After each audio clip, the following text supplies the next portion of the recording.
Augšā izlūkos, pilnīgs bērtaks bēniņos! Abrakavērtekā!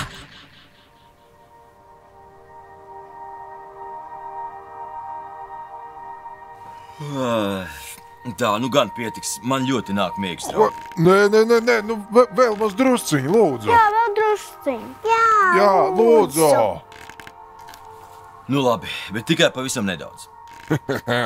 Kaut princis Bardaks pats bija sasvīdis, notraipījies ar dubļiem un saskrāpējies pēc lielās cīņas ar septiņīkšķu puķi, viņš nedevās iekšā siltajā pilī, nomazgāties un pārvilkt tīrās drēbes. Nē, princis Bardaks ieveda savu balto zirgu stallī. Ar tīru un strukturētu ūdeni apkopa sava kumeļa sabrāsto ceļgalu un tam uzlīmēja jauku rozā plāksterīti ar vienradža attēlu. Pēc tam princis... Bardak, kas notika? Nekas, Tīti, nekas. Tu no kā nobijies? Es? Nobijos! Prinči, tas ir, Bardaki, ne no kā nebaidās. Man vienkārši pārgāja miegs. Cik žēl. Tieši pašā interesantākajā brīdī. Man gan šķiet, Bardak, ka tu kaut ko mums nestāsti. Es visu stāstu. Mēs esam mājā, ir jau vēls. Jā, man jau nāk miegs. Pagaidiet, draugi, varbūt mazliet tomēr uzkavējieties. Mēs pabūsim, padauzīsimies. Man pilnīgi pārgāja miegs. Tikai tad, ja tu lasīsi tālāk par princi Bardaku. Jā, lūdzu. Labi, sarunāts.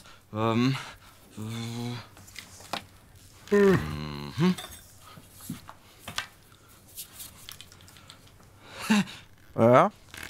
Ko tu...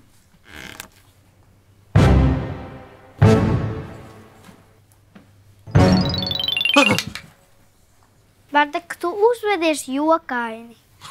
Protams, es esmu Bardaks, es uzvedos jokaini.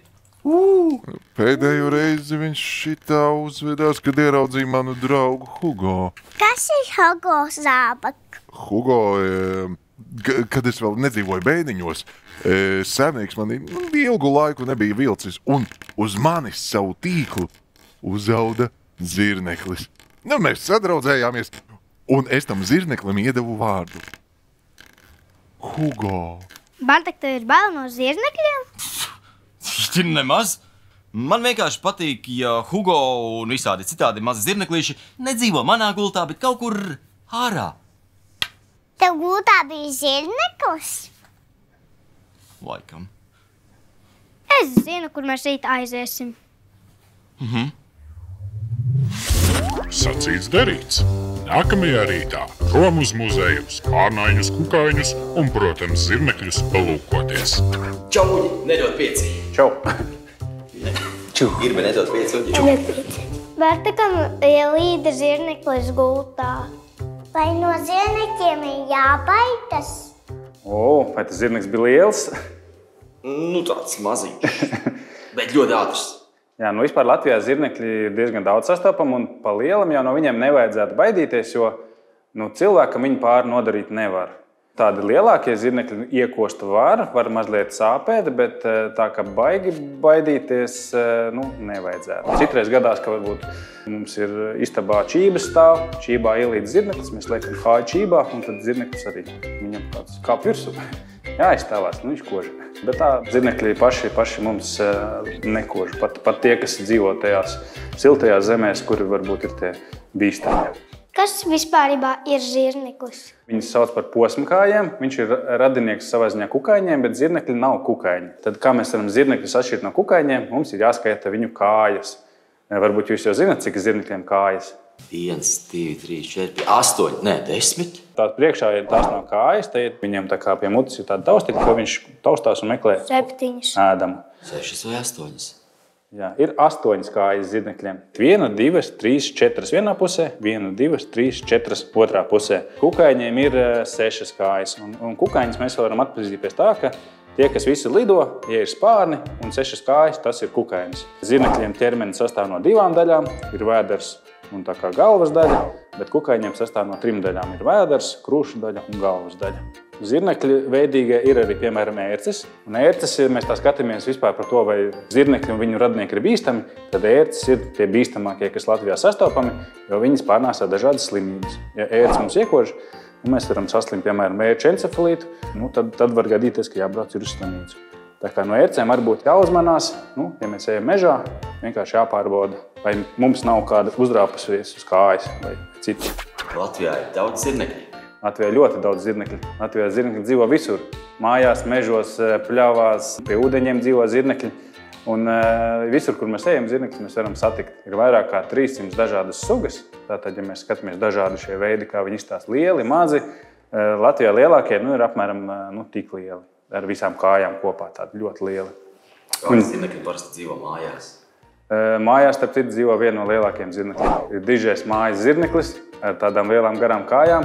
Un es gribētu teikt, ka lielākajā daļā no mūsu mājām varbūt viņi dzīvo. Viņi dzīvo zem gultas, tādos zemes kapja, kādos tumšos stūros, kur varbūt mēs retāk paskatāmies. Un viņi ir aktīvi naktī. Mēs varam dzīvot viņiem blakus vairākus gadus, un pat nemaz nezinot, ka viņi dzīvo. Jo naktī mēs guļam. Tā kā zirneklis varbūt sāk apkārt rāpot, mēs viņu nemaz neredzam. Ir īpaši tādās vecākās lauku mājās, visur ir šie zirnekļi sastopami. Pēc zirnekļi taisa tīklus. Jā, zirnekļiem ir tāda unikāla parādība, ka viņi spēj aust šos tīklus no ķermeņa aizmugurējas daļas. Viņi spēj tādu pavadienu iztīt un veidot tīklus, un viņi to dara, lai noķertu sev ēst. Tātad zirnekļi ķer citus kukaiņus dažādus, kas lido, piemēram, muša lido. Viņi to tīklu neredz, jo tas tīkls ļoti smalks. Un viņi tur ieķerās. Un tas tīkls ir lipīgs, viņi tur pielīp, un tad zirneklim ir vakariņas, pusdienas, brokastis, kas tajā brīdī viņam ir paredzēts ēst. Cik ilgi apmēram viņš uztim tādu, palielu tīklu? Ja zirneklis sāk tīklu veidot vakarā, tad no rīta jau būs gatavs. Viņš naktī strādā. Jā, viņš var dažu stundu līdz, cik liels tas tīkls, 2 līdz 10 stundas viņam jau būs gatavs. Bet ir zirnekļi, kuri nemaz neauž tīklus. Viņi pārvietojas skrienot, medī citus kukaiņus tā kā paši aktīvi meklējot. Viņiem ir ļoti laba redzes tiem zirnekļiem, kuri neauž tīklus. Tāds zirneklis, kurš neauž savus tīklus, un te viņam ir priekšā tādas 2 lielas acis, 2 maziņas, un te varbūt var redzēt, ka galvas sānos vēl ir kopā 8 acis ir zirnekļi. Un ja es ieraugu tomēr mājās zirnekli, kā man labāk uzvesties, izturēties vai kā rīkoties? Ja tomēr tas zirneklis nepatīk, ka viņš ir mājās, tad visdrošākais jau ir paņemt kādu varbūt burciņu, trauciņu, uzlikt viņam varbūt tā kā uzmanīgi virsū, un tad varbūt kādu lapas palīdzību viņu iebīdīt tajā trauciņā, un tad iznest ārā, lai viņš dzīvo, meklē varbūt kādas citas mājas. Meitenes, vai jums ir bail no zirnekļiem? Vairs nē. Man arī. Tikai drusciņi no lielajiem, vai ne? Jā. Bet no Latvijas nav. No Latvijas nav, un no tā maziņā, kas bija manā gultā, laikam arī nav jābaidās. Jā. Te cik jauki, daudz ko uzzinājām. Bet Bardakam un draugiem laiks sastapt kādu, kurš prot pa kokiem gluži kā zirneklis kāpelēt.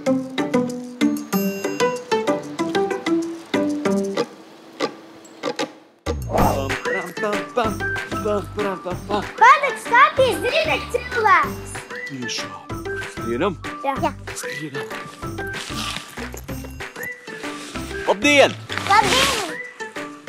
Labdien! Vai tu tiešām esi zirnekļu cilvēks? Es gribētu, bet es neesmu. Es esmu kokopis. Es kopju kokus, un šajā kokā es skatījos, vai šim kokam, vai viņš ir vesels, jo redziet, blakus ir viens nokautis. Un tāpēc mēs skatāmies, kas notiek ar šo koku. Šis koks vēl ir diezgan vesels. Šeit jūs redzat, meiteņi, šeit noteikti varbūt tas ir kad cēla māju vai kaut kas tāds, vai varbūt kaut kāds mehānisms bojājums. Arī pēc šīm vietām var skatīties, vai koks ir vesels. Un arī pēc vainega. Mēs redzam, ka vainegā ir gandrīz visi zari ir zaļi. Tagad arī lapas jau krīt nost. Koks ir veselīgs, vesels. Tad labi, vai ne? Ir laiks, kad kokus var zaļēt un kad kokus nevar zaļēt. Tagad putni taisa ligzdas. Kokos dzīvo putni, bet vai kokos dzīvo arī zirnekļi? Ir bijis tā, ka es kāpju kokā un es izēju tādam lielam zirnekļu tīklam cauri un man priekšā ķiverei karājās viens. Vai tev patīk zirnekļi? Man patīk zirnekļi. Nu, vislielākos zirnekļus īstenībā es esmu redzējis tieši tūjās. Tik liels, tas ir bez kājām. Nobijies droši vien. Jā. Sākumā nobijos, pēc tam jau es zinu, ka Latvijas zirnekļi... Man liekas, ka Latvijā neviens zirneklis nav indīgs. Un tikai tas, ka viņš ir ļoti liels. Tāds. Redzi, arī citi baidās no zirnekļiem. Tā taču ir riktīgi liela kaķene. Esat redzējis multenes noteikti, kur izmanto šādas? Nē. Es jā. Bērni multenēs šeit ieliek akmeņus un tādot šitani kaut kur šauj, vai ne? Mēs šeit ieliekam iekšā mazu virvīti ar mazu maisiņu. Un tad šo es varu uzšaut ļoti, ļoti augstu kokā. Viņš pārlido pāri zaram, un tad pār tam zaram es varu jau uzvilkt savu virvi, pa kuru es varu uzkāpt augšā. Jo savādāk pa dzīvu koku kāpt nedrīkst ar dzelkšņiem. Un kā būtu, ja mēs izmēģinātu, kā ir redzēt pasauli no augšas? Kāpjam augšā? Jā, tikai kāpjam. Barboris zirneklis. Tas ir zirneklis cilvēks. Kā zirneklītis pa tīkliņu pasaka. Kā izskatās augšā? Tu redzi kādu kukaini? Nē. Zirnekļi nav? Nē. Putni? Kaķi? Kaķis nav. Kaķi arī nav. Te augšā ir vēsāks nekā tur lejā. Nopietni? Jā. Ir vairāk vēja. Tāpēc tu šūpojies vējā? Viņi tur strādā. Sāģīts! Viņi neredz. Porši? Jā. Laikam zirneklīši tomēr nav nekas traks. Jā. Bardak. Bardak. Bardak. Bardak. Bardak. Bardak. Bardak. Kur tas bardaks iekrit? Nezinu. Bardak. Atradām! Kuš? Ko jūs bļaustaties? Bardak, ko tu dari? Un pēc kā tas izskatās? Izskatās, ka tu esi ielīdz maisā. Jā, un ko tas jums atgādina? Nezinu, maisu. Nu nē, es tēloju zābaku. Kāpēc tu tēlo zābaku? Atceraties to mazo zirneklīti Hugo, kurš bija uztaisījis māju zābakā? Jā. Nu redziet, es arī gribu sadraudzēties ar to zirneklīti, tāpēc es izliekos par zābaku un ļoti ceru, ka mazais zirneklītis uztaisīs māju arī pie manis. Gudri! Kas te tā jokaini smaržo? Tas ir netīrās zeķes paņēma no veļas groza. Kāpēc tev tās vajadzīgas? Nu kā, visi zābaki tā mazliet toži, vai ne? Un jūs esat ievērojušas, ka arī mūsu zābaks tā mazliet jokaini smaržo. Bardak, Jā? tu tikko teici, ka es jokaini ožu? Es? Tu? Es? Teicu? Smaržo, zābak, smaržo! Smaržo? Smaržo! Nu labi, skaties tu man. Aha. Ja? Kur tu esi, Bardak? Raidījums visiem mums Bardaks bērniņos. LTV1 Nelson bērnu stabā.